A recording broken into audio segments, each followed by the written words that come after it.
Outsourcing ఉద్యోగుల సమస్యలను పరిష్కరించుకోవాలని ప్రధానంగా అవుట్సోర్సింగ్ ఉద్యోగులకు సంబంధించినటువంటి ఆ యొక్క ఏజెన్సీలను తీసివేసి మాకంటూ ఒక సపరేట్ కార్పొరేషన్ ఏర్పాటు చేయాలని దాదాపుగా 13 ఏళ్ళుగా వారి యొక్క పోరాటం మాత్రం కొనసాగుతూ ఉంది. మనతో పాటుగా అవుట్సోర్సింగ్ ఉద్యోగ జేఏసీ నాయకులు ఉన్నారు.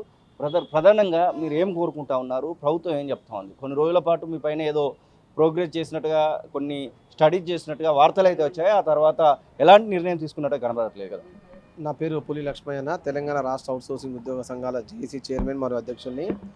ప్రభుత్వం ఈ మధ్య రీసెంట్గా గత 6-8 నెలల నుంచి సిఎస్ రిటైర్డ్ శాంతి కుమార్ కమిటీ వేసినట్టు కమిటీ ఏదో రిపోర్ట్ ఇచ్చినట్టుగా, ఇక మేము 1వ తారీఖే జీతాలు ఇస్తున్నట్టుగా అనేది అనేక రకాలుగా ప్రభుత్వం ఏంటంటే ఇట్లా మమ్మల్ని చల్లబొచ్చడం కోసం చేసిన కార్యక్రమం. ఎందుకంటే మేము గతంలో ధర్నా చేసినాం, మన ఇందిరా పార్క్ దగ్గర పెద్ద ఎత్తున ధర్నా చేసినాం.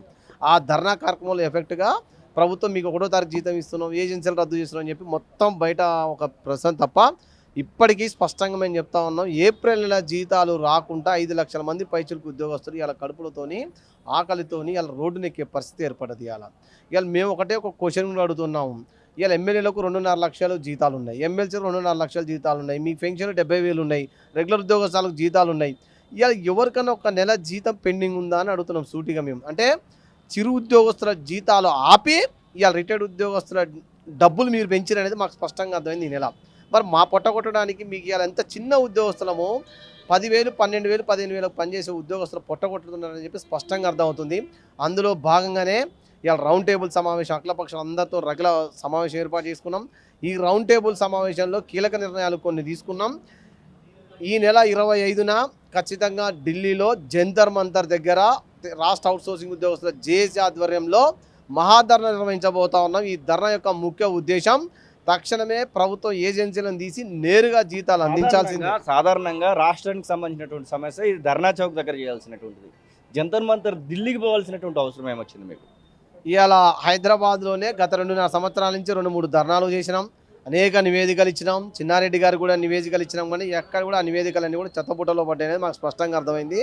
కాబట్టి ఇవాళ రాహుల్ గాంధీ జోడో యాత్రలో భాగంగా గ్రిగ్ వర్కర్ కార్పొరేషన్ ఏర్పాటు చేసిన హామీ ఇచ్చారు. కాబట్టి ఇలా ప్రభుత్వం హామీ ఇచ్చింది అంటే అసలైన సిసలైన వీళ్ళ పాయింట్ ఢిల్లీలో ఉందనేది మా రాష్ట్ర అవుట్సోర్సింగ్ గ్రహించినాం. కాబట్టి ఇలా మీరు ఇక్కడ తీసుకోవట్లేదు, తీసుకున్న వాటిని అమలు చేయలేదు. కాబట్టి ఇలా కాళ్ళు ఏళ్ళలో పడే ఏదైనా ఉద్యమాన్ని బలంగా తయారు చేసైనా ఇలా ఢిల్లీలో వెళ్తాం, రాహుల్ గాంధీ అపాయింట్మెంట్ తీసుకుంటాం. ఖచ్చితంగా ఇక్కడ జరిగిన ఇలా అనేక పేపర్లో పడ్డాయన్నీ కూడా రాహుల్ గాంధీకి ఇవ్వబోతా ఉన్నాం మేము స్పష్టంగా. ఏం నిర్ణయాలు మీరు ప్రధానంగా తీసుకున్నారు ఈ రౌండ్ టేబుల్ సమావేశంలో? ఢిల్లీలో ఎలాంటి కార్యాచరణ రూపొందించబోతా ఉన్నారు?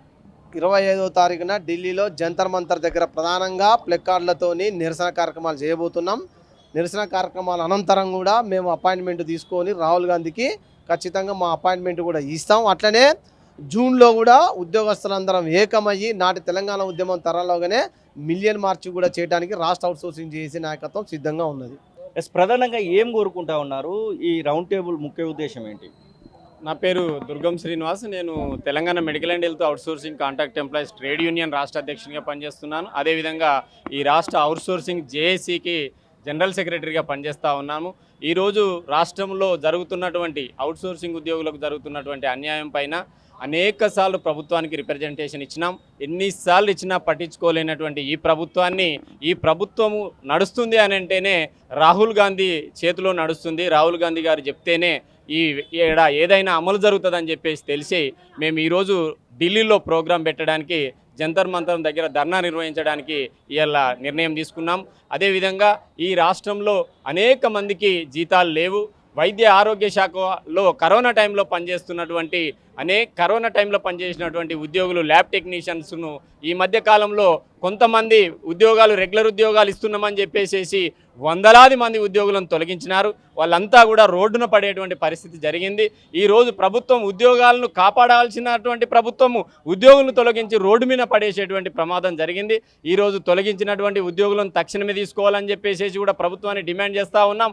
అనేక ఆసుపత్రులు పెరిగినాయి, అనేక ఆసుపత్రులు అప్గ్రేడ్ అయినాయి. ఇలా హైదరాబాద్ చుట్టూ టిమ్స్ హాస్పిటల్ 4 హాస్పిటళ్ళు అవసరపడుతున్నాయి. వేలాది మంది ఉద్యోగులు అవసరం ఉన్నది. ఈ ల్యాబ్ టెక్నీషియన్లు ఉద్యోగులే ఈ రాష్ట్రంలో ఎక్కువైనరా. కరోనా టైంలో అంత కష్టపడి పనిచేస్తే ఆ ఉద్యోగులను గుర్తించకుండా ఆ ఉద్యోగులను తొలగించిండ్రు. వాళ్ళందరినీ కూడా యథావిధిగా తీసుకొని మళ్ళీ కొనసాగించాలని చెప్పేసి కూడా ప్రభుత్వాన్ని డిమాండ్ చేస్తూ ఉన్నాం. అనేక మందికి ట్రెజరీ డిపార్ట్మెంట్లో 14 నెలల నుంచి జీతాలు లేవని చెప్పేసి ఇంతకుముందు ఆ ట్రెజరీ డిపార్ట్మెంట్ ఉద్యోగులు చెప్పినారు. ఈ రాష్ట్రంలో ఉద్యోగులందరికీ కూడా తక్షణమే జీతాలు విడుదల చేయాలి. అదేవిధంగా ఏప్రిల్ నుంచి ప్రభుత్వమే నేరుగా జీతం ఇస్తామని చెప్పేసి మీడియాలలో సోషల్ మీడియాలలో కాలయాపన జరిపి ఇలా ఏప్రిల్ జీతమే ఇవ్వనటువంటి దౌర్భాగ్య పరిస్థితిలో ఇలా ప్రభుత్వం ఉన్నది. ఏప్రిల్ జీతం ఫస్ట్ నాడే ఇస్తామని చెప్పినటువంటి ఈ ప్రభుత్వము ఇప్పటికీ అవుట్సోర్సింగ్ 5 లక్షల మంది ఉద్యోగులకు ఏ ఒక్కరికి కూడా జీతం ఇవ్వలేనటువంటి దౌర్భాగ్య పరిస్థితిలో ఉంది. తక్షణమే ఈ ఉద్యోగులందరికీ జీతాలు విడుదల చేయాలి, ఏజెన్సీలను రద్దు చేయాలని చెప్పేసి మేము ప్రధానంగా డిమాండ్ చేస్తూ ఉన్నాం. అదేవిధంగా ఈ తక్షణం ఈ 4-5 రోజులలో ఇట్లా ప్రభుత్వం నిర్ణయం తీసుకోకపోతే మేము చలో ఢిల్లీ కార్యక్రమాన్ని 25 తారీఖు నాడు పెద్ద ఎత్తున జంతర్ మంతర్ దగ్గర ధర్నా చేసి రాహుల్ గాంధీని ముట్టడిస్తామని చెప్పేసి కూడా మేము ప్రధానంగా డిమాండ్ చేస్తూ ఉన్నాం.